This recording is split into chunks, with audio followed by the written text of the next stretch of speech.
heart attack. Fast, fatal, heart impact. Past painful scars, in fact, I blast tasteful bars and pass. I back up my actions, fact, don't ask, grab reactions, jacked, attack with every word, then act with class as they hear me snap. I got nothing to lose, cause I fought and felt the bruise. Now I'm not the one confused, call the shots and they produce. I ain't lost, I'm finally loose, pick a new submerged juice. I need the views to boost me to a new abuse of being used. Everybody wants a piece now, y'all can rest in peace now. You're dead to me, so peace out. Remember you're discreet now, get ready for defeat now. Alrighty. Hello everybody. This is Kyusho here, and now, before we do begin, let's give a brief little review. In the last part, quite a number of things have happened. Now, in the last part we had Deku and, well, his current situation. Deku murdered All For One. He then went off as a vigilante. Now, Deku has been here in Japan for around a month. And right now, Deku encountered the group of vigilantes Bakugo does lead. It consists of 10 former UA students that he knows of right now. And that's where things get a little bit more complicated. Right now, Deku, he ran into Bakugo. And Bakugo, he went off on Deku about exactly what the hell he does, how he does things. But at the same time, they want to work with him. Right now, they want to get revenge on the Doctor. They wanted All For One, but apparently he's already in the grave. So, they'll do the next best thing. They'll take down that doctor that makes the Nomus. And right now that actually was part of Deku's goal. Find the lab and take out the doctor. Stop him from making more Nomus and hurting more people. That is their best option. Now, with that being said, there currently is where Deku, he has gotten a lot of information. Right now, Deku knows about a few things about where the Doctor might be. Apparently, there's an underground fight ring, and many people will be heading there. These people will get paid generously. And, well, the Doctor, he's said to be scoping these places out for new Nomu. Now, Deku is intrigued. And right now, Bakugo and everybody else, they actually do know a bit more information. Specifically, one where the Doctor might make an appearance. Now, Deku, he also has gotten word that the girls are back in Japan. However, Eri, she right now is hidden somewhere safe. And Bakugo, he got a call from Deku about what to do. Meet him at Dagobah Beach in 2 days. Bring friends, but don't bring everybody. Now, that was made very clear by Deku. And right now, Deku, him and the girls, do sit at Dagobah Beach waiting. And right now, Deku, he actually is sitting there. As whenever he does someone going to feel someone enter the area, he does someone to directly turn and stand. Him going to directly walk by the stairs and walk up. As whenever he does so, there's actually Bakugo. Right now, a car pulled up. And the people who do step out are Kendo and Todoroki, along with Momo. Now, they're going to stare directly at Bakugo. As Bakugo, he does directly look over towards the car that Deku does have. And right now, he actually does go to someone ask if that's his. Yeah. Now, Bakugo does someone going to walk over. Him bringing down the file and going to directly open it up. And telling Deku, as he's going to walk over, right now he does know quite a bit. Right now here's the current plan. And they want his input with his information. So, they know the location. They know the area. But, right now their main objective is trying to find the Doctor. And, exactly heading to this location. Now, Deku, he does look over a few things. As right now, whenever Deku, he actually doesn't go to grab the file and bring it up, he does go to hand over a few things to Mizuki and to Ochako. Before he does, I'm going to turn and lean backwards onto the car. Him reading the file. As right now, Deku does, I'm going to flip it over and look.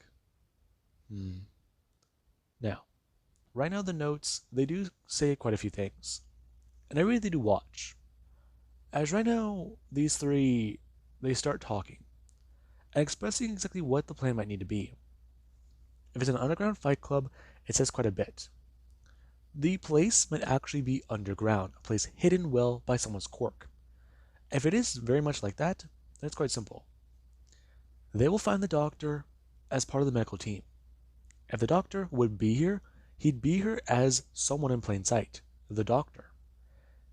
They need to be aware of that. They don't have a physical description of the man, yes, but they know his role. He is taking part in genetic engineering. He takes part in many things. And the Fight Club being held closer or further away from them right now might make it closer to him. It's quite simple and easy. The man's role has to keep him in a place that would be the least suspicious. And the fact that he's kept All For One alive all these years shows he actually does have proper medical training, probably even degrees. Fact is, it's not probably his quirk that did that to All For One. It more than likely is his training and experience with genetic engineering. Now, a lot of people are confused, as right now they actually are remembering a few of the things the doctor was saying. They didn't know about it at first, but with that idea in mind, the lingo, the terminology, it starts to make a bit more sense.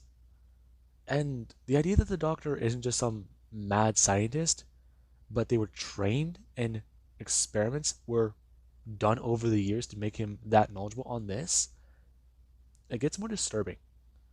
They aren't just dealing with some mad scientist. They're dealing with somebody who's done this for possibly decades. And that is kind of unnerving. Now, clearly things are starting to add up to them. And that's something that they didn't even realize. They didn't have that piece of the puzzle. But now there's actually the idea there. The doctor, they need to be aware. If they are at this fight club, they might need to start monitoring areas outside. Anything suspicious. They need to know. Whenever he faced off against Dragonomakia, there actually was a portal that opened up. So the doctor, he does possibly have another person with a portal quirk, besides Kirigiri. And right now hearing that, it doesn't sound too good. Now, right now that does sound bad, but I could just try to explain. Right now he has a simple idea. Knock out every single doctor they encounter. If one sees them, they'll recognize the doctor, or the doctor will have an adverse reaction to seeing them. He tried to experiment on them. So look for anybody who acts or is cautious around them all. Now, a lot of people do sit there and realize something. That doesn't sound like a bad idea. But then again, that just sounds crazy. If the doctor would see them first, the doctor would immediately go to run. But then there's also that other idea. A member of the medical staff leaving early or trying to get out of the building. It would be seen as suspicious. If they put someone on the doorway, then they'll get them. I mean, they're assuming that this portal, it would have to be a phone call maybe. And with Deku's ability, Technopath, he would be able to stop the transmission, stop the waves from coming in to make the phone call. I mean, he wouldn't be able to get out of there. Do they have him? Do they got him? They must have him. Deku, he immediately just turned to Momo Yaoyorozu and asked her, does she happen to have anything in her vehicle that would help them out at the current moment? And Momo is someone going to ask them, what do they mean? To which Deku was someone going to turn and explain, right now, her vehicle, it needs to have weaponry inside of it. Firearms, explosives, anything of the sort. Right now she needs something to capture the doctor and to knock him out. Now, obviously Bakugo just won't step in, telling him no. To which Deku is going to turn to him. You don't have a say in this, Bakugo. Damn right I do. We made this plan together. Arguably. You just stood there with your thumb up your ass. Really? I helped you with this. Okay. Now, shut up and listen to me. We need gear that's non-lethal if we want to get the doctor alive. Better? Okay. Good. Now shut up and listen. Now, Bakugo will get a step forwards, telling Deku, as his Doki bring his hand up, and Deku doesn't go to grab Doki towards Bakugo's wrist, and go to Doki turn it, and telling Bakugo, right now what he needs to do is be very, very careful, because he has a few things to do here. Now, Todoroki does step forwards, and whenever he does so, he actually goes to someone bring up his fireside and tell Deku, hands off. Now, Deku does look at everybody else, and right now Deku does look at Todoroki, who does look particularly pissed off. And then Deku does look over towards Kendo. As Kendo, she's staring directly at Ochako, and she actually does have her giant fist raised. Now, there actually is Momo, who she is trying to calm things down. And Mizuki, she currently is staring at everybody, about to say something. Now, Deku tells Mizuki, let go of the firearm, as Mizuki actually is someone going to bring her hand out and wave a gun, before setting it down and telling them, right now, what they need to do is get gear to restrain the doctor. Leave him unconscious. They don't know if this is actually a quirk. If it is a quirk, then the doctor, he'll portal away the moment he sees them. If it isn't, then they need to be able to knock him out and restrain him. Stop him from calling whoever has that ability. Then, they'll interrogate him. They'll get their information. Now, there actually is where Kendo is trying to tell her, interrogation sounds good, but they will not harm him physically that way. And Bako, he actually goes on turn, telling her, like hell they won't. Now, there actually is where Deku does look at everybody else. And right now Todoroki, he actually goes to Todoroki comments, killing the doctor does sound like a good option, actually. And there's actually sort of Kendo's look towards Todoroki. And Momo, she actually isn't there to voice an opinion. She does just look down. And Deku does observe everybody. The doctor really did fuck with him. If Bakugo is willing to throw his morals away on this guy, it's bad. What was it? Bakugo was always by the book, right? No, that doesn't sound like him. Maybe close to it at least, but he's arrogant. But right now he's trying to be in charge. Now, they're going to tell Bakugo. Right now, if he does want to come with them, follow him. Because they're going to go to a place where any money that's green is valuable. They're going to get some supplies and do quite a bit. And then whenever they do leave there, they need to stay together. And they'll head to their base of operations. Now, Bakugo, he's confused. As Deku just tell him, when they get there, Bakugo needs to understand. They'll do things by his playbook. Yes, they won't murder people who are innocent. And right now, a fight club, he doesn't know anybody there. Right now, those people are considered civilians in his eyes. However, if somebody there boasts about a murder, he'll put a bullet in their brain if he feels like it. Now, Bakugo, he knows Deku. No sympathy for villains. That's his entire playbook. If anyone who is a murderer in his eyes is a villain, they are killed on the spot. And Bakugo does ask, what happens if a hero murders in front of him? And Deku doesn't want to stare at him, before Gondriki turning it into the vehicle. Now, Deku, he actually does wait. As right now after everybody they are inside the vehicles, they do so going to pull away, and Bakugo does follow. As right now Deku, he actually does show Bakugo exactly why this car is good. Now, right now the two are speeding down the street. And after Deku does take a few turns, Bakugo, he's trying to pay attention. As the two, they do drive for about 20 minutes. Now, they eventually get onto the highway, a part of it that isn't collapsed, and then go down the highway. As there actually is a little ways outside the city, where whenever Deku, he does pull into an area, he actually does look at the building. And Bakugo, he does ask exactly what they're doing out here. To which Deku would try to explain. Right now, there's a lot happening. However, he does need to be aware. Many places, they exist like this. So just keep things in mind. Now, Deku, he actually does start to walk towards the building. and Bucko he does watch. As for Deku he does walk up to it, he actually start walking down the staircase. And Bucko he does look at this. Deku walk through a door that shouldn't have been open. And right now they do walk into a market. And it's huge. It's surprising. It's wow. Now, right now everybody there is surprised.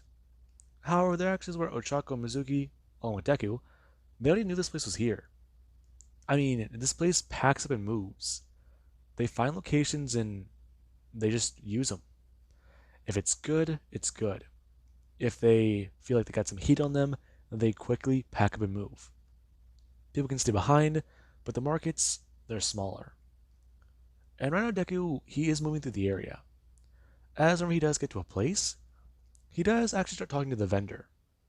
And the man, he actually is intrigued by what Deku does have to say.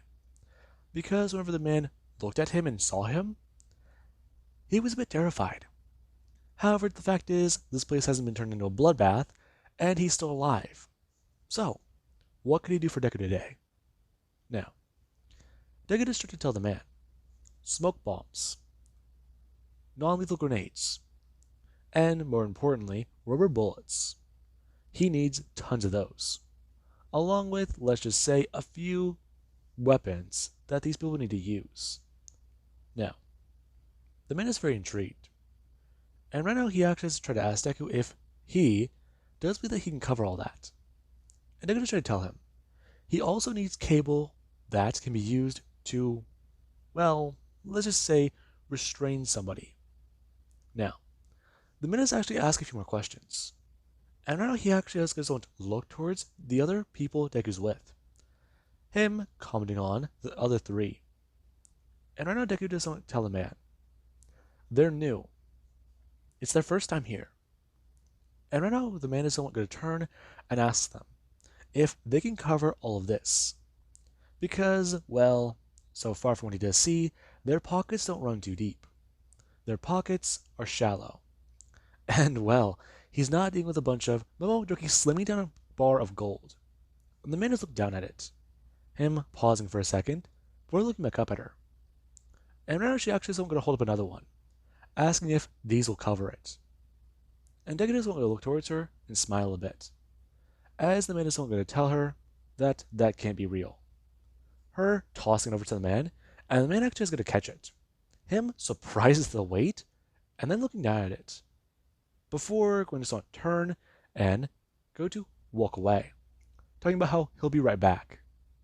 Now, whenever the man does walk away, there actually is where Deku is going to turn, telling her that that was a good move.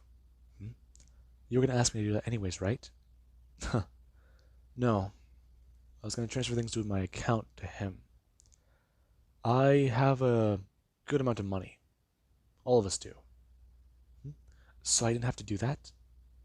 You didn't have to, but it shows that you got some macho. It shows you got, well, a backbone. People down here like that.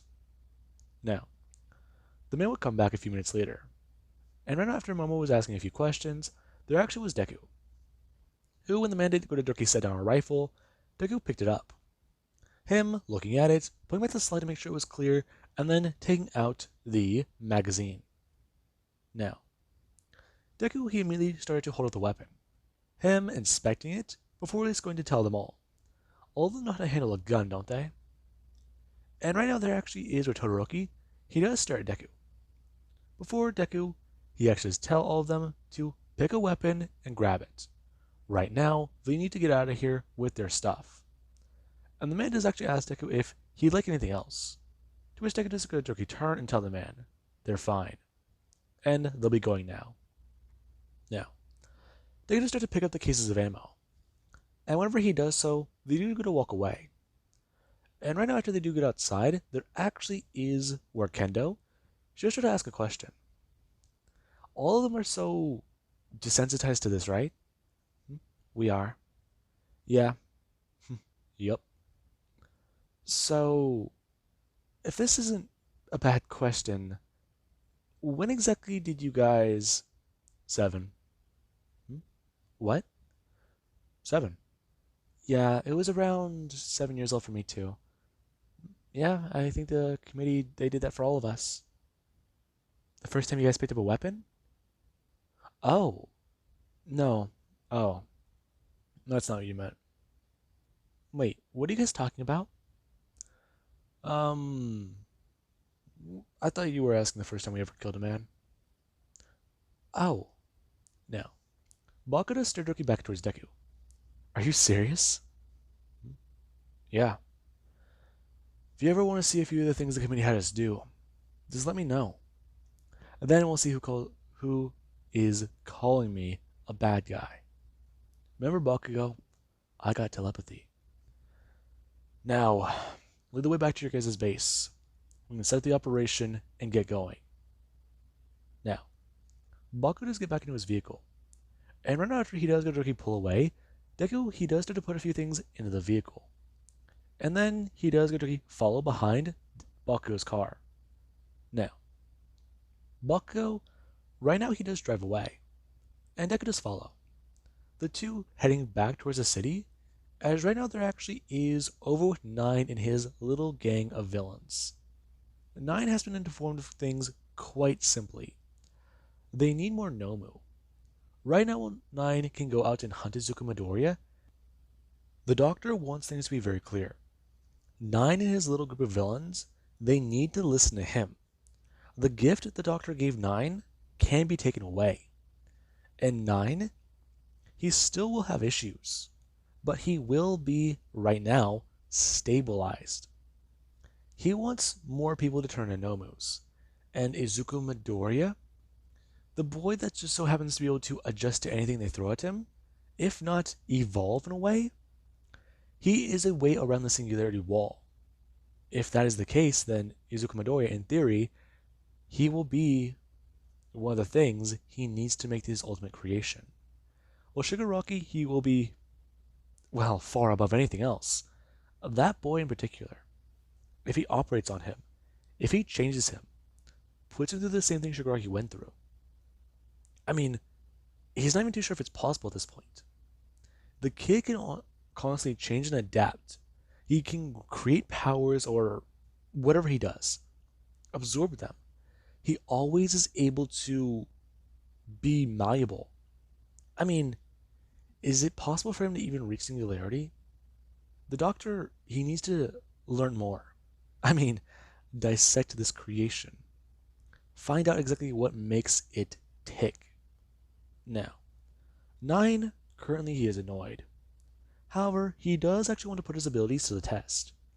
With his new quirk, he wants to actually be able to do things that he wants to do. Use his power. Use it in a way he wants to. Cause some chaos and go hunting. Now, with that being said, I hope you guys enjoyed. And have an amazing day. I'll catch you guys in the next part.